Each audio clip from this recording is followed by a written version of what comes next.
একজন মুমিনের জীবনে সবচেয়ে বড় ডিউটি হলো তাকওয়া।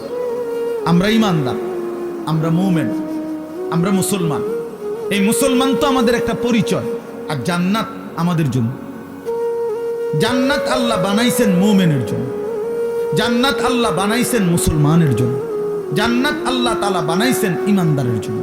কোন কাফের বেঈমান মুশরিক, কোন নাস্তিক মুরতাদ, আল্লাহর অবাধ্য পাপী নাফরমান পৃথিবীর সবগুলো ভালো কাজও যদি করে, ঈমান না থাকলে খোদার কসম আখিরাতে এক ঢোক পানিও মিলবে না, এক লোকমা খাবারও মিলবে না, সুখের এক বিন্দু চিহ্নও পাবে না, কোনোদিন মুখে একবারের জন্য হাসিও ফুটবে না।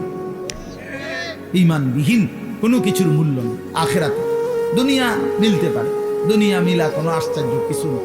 আমরা অনেক সময় বলি যে কাফের বেঈমানরা দুনিয়া খুব খাইতেছে, চোর ডাকাত, সিটার বাটপার, সুদখোর, ঘুষখোর, জালেম দুনিয়া খুব ভোগ করতেছে। খোদা একা তারে দুনিয়া এত দিছে, অনেকের আফসুস তো তোমারও দিত নাকি?